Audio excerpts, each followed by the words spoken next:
मी सावित्री बोलते हे सादर करणार आहे, पण मी आज गेटअप मध्ये नाही म्हणून थोडंसं समजून घ्या. मी स्टार्ट करते. नमो बुद्धाय, जय भीम. ज्ञान नाही, विद्या नाही, ती घेण्याची गोडीही नाही. ज्ञान नाही, विद्या नाही, ती घेण्याची गोडीही नाही. बुद्धी असून चालत नाही, तयास मानव म्हणावे का? ओळखलत का? म्या सावित्री ज्योतिराव फुले, सातारा जिल्ह्यातील खंडेराव तालुक्यातील नायगावच्या खंडोजी नेवसे पाटलांची कन्या. वयाच्या अवघ्या 9व्या वर्षी माझं ज्योतिराव फुले नावाच्या माणसाशी लगीन झालं. आणि हळूहळू मला कळायला लागलं की ज्या माणसाशी माझं लगीन झालंय ना बा, तो कोणी साधा सुद्धा व्यक्ती नाही, तर अवघ्या जगाला प्रकाश देणार क्रांती सूर्य आहे. त्या काळी बायांनी उंबरा वलंडायची पद्धत नव्हती. बाय माणसाने कसं आपण भलं, आपलं काम भलं, आणि घरातली माणसं स्त्री पुरुष उच्च नीच ही समधी भेदभाव होती बघा. पण त्यावरती एकच उपाय, आणि तो म्हणजे शिक्षण. हे माझ्या धन्याला अगदी चांगलं उमजलं होतं बघा. शिक्षणाचा ध्यास ज्योतिरावांच्या मनातलं खूळ होतं. एक दिवस शिक्षणाचा प्रसार करत असताना त्यांना फरान नावाच्या इंग्रजी मॅडम म्हणाल्या, मिस्टर फुले, जर तुम्हाला शिक्षणाचा प्रसार करायचा आहे ना व, तर educate woman first, because if a woman educated whole house is educated. पण तुम्ही वुमनला तर घराच्या आतच ठेवता. So bad mister Phule. आणि मग काय आले की ते माझ्याकडे पाटील पेन्सिल घेऊन आणि मला म्हणाले, सावित्री, आजपासून ह्या तुला शिकवणार. आणि झाला की माझा शिक्षणाचा प्रवास सुरू. काना मात्रा गॅलक्टी बे के बे बे दुनी चार बेत्रिक सहा ह्योच ध्यास. मी लिहू लागले, मी वाचू लागले, आणि काव्य सुद्धा रचू लागले. आणि अशातच 1 जानेवारी, होय 1 जानेवारी 1848 ला पुण्यातील भिडेवाड्यात आम्ही आमची पहिली मुलींची शाळा उघडली. आणि म्या पहिली शिक्षिका आणि मुख्याध्यापिका सुद्धा. अरे शेरफाटासारखं जगला तर काम तमाम होईल, शेरफाटासारखं जगला तर काम तमाम होईल, पण वाघासारखं जगला तर नाम होईल. पण समाजाचं मात्र धर्म बुडाला म्हणून झाले की कोल्ही सुरू. अरे काय सामान्य माणसानं शिक्षण घेतल्याने कंचा धर्म बुडतय? इतका टकलाकू असू शकतो का धर्म?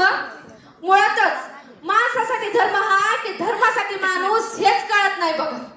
मी शाळेत जाताना माझ्या अंगावरती कल फेकलं तरी मी सहन केलं, शेण फेकलं तरी मी सहन केलं, चुकलं तरी मी सहन केलं. पण आता माझ्या सहनशीलतेचा अंत झाला होता. आणि अशा तो तिकडनं कंचा तरी माणूस आला आणि मला म्हणाला, गंडवळे, आधी आमच्या पोरीबाईंना शिकवणं बंद कर, तर तुझी अप्रूप्यारी हाय का ते शिक्षण.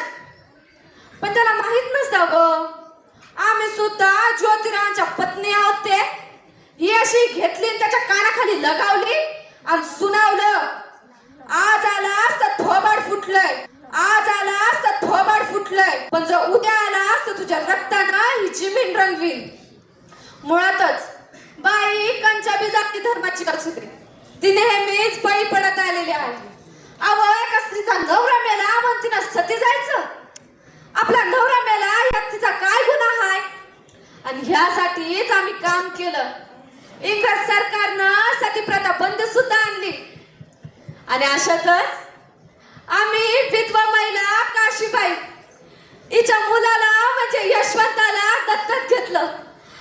त्याच्या दुडू धावण्यानं आमचं अंग कसं भरून गेलं होतं बघा. आम्ही त्याला वाढवलं, शिकवलं आणि डॉक्टर बी केलं. पण अशातच पुण्यामध्ये प्लेगची साथ पसरली होती. उभी माणसं पडू लागली होती. मी यशवंताला म्हणाले, यशवंत, आपल्याला यांच्यासाठी काहीतरी करायचं आहे बघ, आपण हॉस्पिटल उभारू. आणि यशवंतानं हॉस्पिटल देखील उभारलं. आम्ही दिन रात प्लेगच्या मरीजांची सेवा करू लागलो. पण प्लेग हा संसर्गजन्य म्हणतो, कधी ना कधी आम्हाला बी होणार.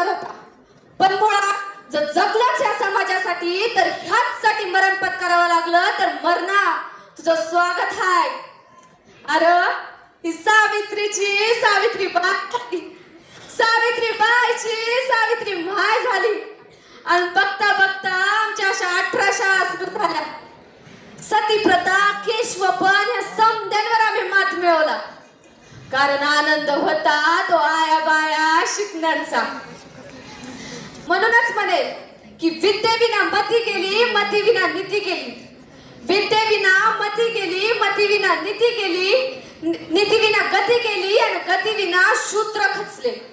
जर एवढा अनर्थ एका अविद्येने होणार असेल तर ती विद्या किती श्रेष्ठ असावी. म्हणूनच म्हणते की मुलींनो तुम्ही शिका आणि या देशाची साक्षरता वाढवा. कारण एक मुलगा शिकला ना तर तो एकटाच शिकतो. जर एक मुलगा शिकला तर तो एकटाच शिकतो. पण जर एक मुलगी शिकली तर ती संपूर्ण घरादाराला शिक्षित करते. तुमच्या शिक्षणाच्या वाटेत भरपूर अर्थ येतील.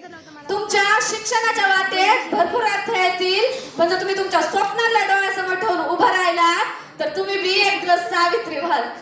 एवढंच बोलते. धन्यवाद.